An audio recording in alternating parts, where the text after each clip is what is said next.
بسم اللہ الرحمن الرحیم۔ السلام علیکم ورحمۃ اللہ وبرکاتہ۔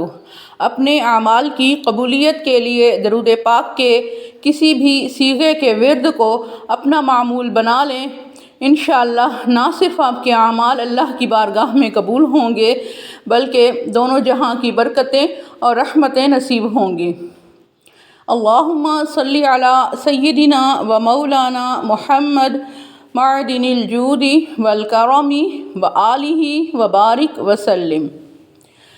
وظائف ہب آفیشیل میں خوش آمدید۔ دعا ہے کہ اللہ تعالیٰ تمام سننے اور پڑھنے والوں کی جھولیاں اپنی رحمت سے بھر دے۔ صدقہ جاریہ سمجھ کر ویڈیو شیئر کیجئے۔ آپ کے ویڈیو شیئر کرنے سے اگر کسی اور مسلمان کی مشکل آسان ہو گئی تو آپ کی مشکل اللہ تعالیٰ ضرور آسان کر دے گا۔ ہمارا آج کا موضوع امر بالمعروف و نہی عن المنکر سلسلہ وار جو ہم سن اور پڑھ رہے ہیں تو اسی سلسلے کی ایک قسط ہے۔ علماء کرام فرماتے ہیں کہ امراء اور حکام قوت کے ساتھ برائیوں کو روکیں۔ علماء کرام زبان سے نیکیوں کا پرچار کریں اور برائیوں سے باز رہنے کی لوگوں کو تلقین کریں، اور عوام الناس آپس میں ایک دوسرے کے ساتھ محبت اور اخلاق کے ساتھ اس فریضے کو نبھائیں۔ مگر عوام الناس یہ بات ذہن نشین رکھیں کہ جب کوئی گناہ کر رہا ہو اور ہمیں یہ غالب گمان ہو یعنی غالب یقین ہو کہ اگر منع کریں گے تو گناہ کرنے والا گناہ سے باز آ جائے گا، تو ہم پر یہ واجب اور ضروری ہے کہ ہم اس کو سمجھائیں، اور اگر یہ غالب گمان ہو کہ ہم منع کریں گے تو فتنہ و فساد پھیلے گا، تو پھر خاموش ہو جانا ہی بہتر ہے۔ قرۃ العیون میں یہ روایت ہے کہ قیامت کے روز جب ایک مرد اللہ تعالیٰ کی بارگاہ میں کھڑا کیا جائے گا تو اس کی بیوی اور اولاد اللہ پاک کے پاس شکایت کرتے ہوئے عرض کریں گے کہ اے ہمارے رب، اس مرد کو ہمارے حق میں پوچھ، یعنی مواخذہ کر، کہ اس نے ہمیں دین کی باتیں نہیں سکھائیں اور ہمیں حرام روزی کھلاتا تھا اور ہم تو بے علم تھے، لہٰذا اس بد نصیب مرد کو حرام روزی کمانے کے سبب پیٹا جائے گا یہاں تک کہ اس کا گوشت جھڑ جائے گا۔ اس کے بعد انہیں میزان پر لے جایا جائے گا اور فرشتے پہاڑ کے برابر مرد کی نیکیاں لائیں گے، تو اس کے عیال یعنی اولاد وغیرہ میں سے ایک شخص آگے بڑھے گا۔ وہ کہے گا کہ میرا نیکیوں والا وزن کم ہے۔ وہ اس کی نیکیوں میں سے کچھ نیکیاں لے لے گا۔ پھر دوسری اولاد میں سے کوئی آئے گا، وہ بھی اپنی نیکیوں کی کمی کو پورا کرنے کے لیے اپنے باپ کی نیکیاں لے لے گا، الغرض کہ اس کے سب اہل و عیال اس کی نیکیاں لے جائیں گے۔ پھر وہ اپنے گھر والوں کی طرف رخ کر کے کہے گا کہ میری گردن پر اب وہ گناہ رہ گئے جو تمہارے لیے میں نے اٹھائے تھے، یعنی تمہارے لیے ہی حرام روزی کمائی اور آج تم نے میرا ساتھ نہ دیا۔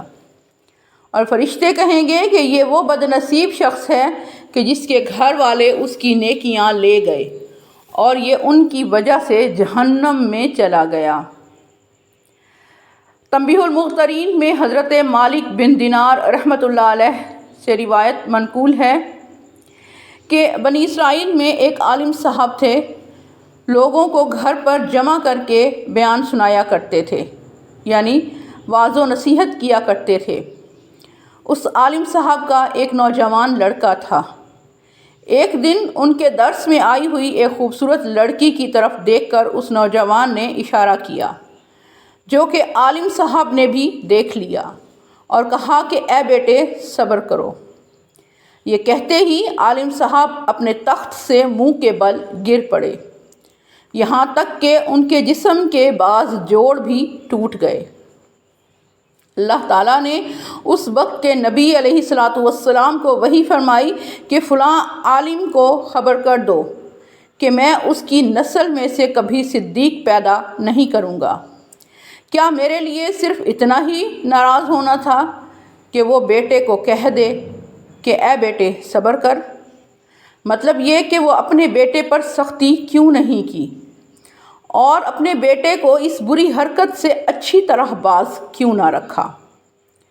تنبیہ المغترین میں ہی یہ روایت موجود ہے کہ حضرت نعمان بن بشیر رضی اللہ تعالیٰ عنہ فرماتے ہیں کہ میں نے رسول اللہ صلی اللہ تعالیٰ علیہ وآلہ وسلم کو فرماتے ہوئے سنا ہے کہ اللہ تعالیٰ کے حقوق میں نرمی یا سستی کرنے والے اور ان حقوق کو ضائع کرنے والے اور ان کی حفاظت کرنے والے 3 قسم کے لوگوں کی طرح ہوں گے۔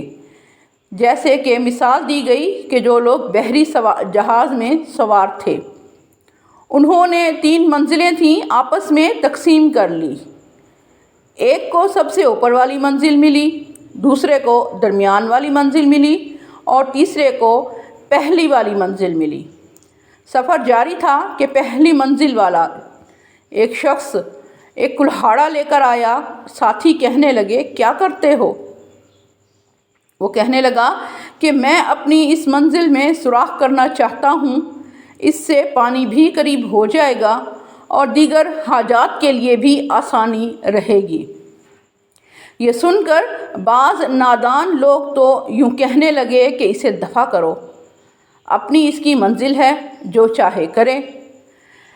لیکن دوسرے سمجھدار لوگ بولے کہ ہرگز ایسا نہیں کرو، اسے ایسا کرنے بھی نہ دو کہ ورنہ یہ ہمیں بھی ڈبو دے گا اور خود بھی غرق ہوگا۔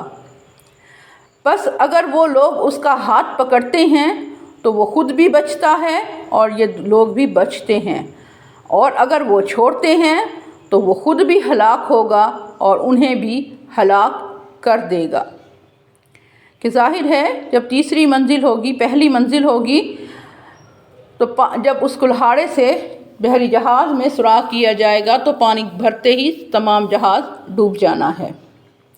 ترمذی شریف کی روایت میں ہے کہ نبی کریم صلی اللہ تعالیٰ علیہ وآلہ وسلم نے فرمایا، قسم ہے اس کی کہ جس کے ہاتھ میں میری جان ہے، یا تو تم اچھی بات کا حکم کرو گے اور بری بات سے منع کرو گے، یعنی امر بالمعروف و نہی عن المنکر کرو گے، یا اللہ تعالیٰ تم پر جلد اپنا عذاب بھیجے گا، پھر تم دعا کرو گے اور تمہاری دعا قبول نہیں ہوگی۔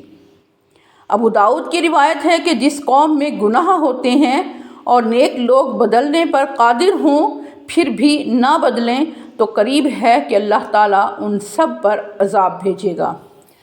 تنبیہ المغترین میں حضرت امام مالک بن دینار رحمۃ اللہ علیہ فرماتے ہیں کہ اللہ تعالیٰ نے فرشتوں کو حکم دیا کہ فلاں فلاں گاؤں پر عذاب کرو، تو فرشتوں نے بڑی عاجزی سے التجا کی کہ اے اللہ، اس میں تو فلاں فلاں تیرا نیک بندہ بھی موجود ہے۔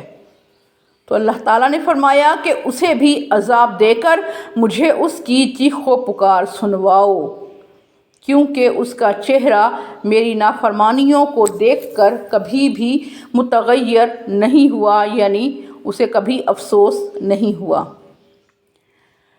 امر بالمعروف و نہی عن المنکر سلسلہ جاری ہے۔ اللہم صلی علی سیدنا و مولانا محمد معدن الجود والکرم و آلہ و بارک وسلم۔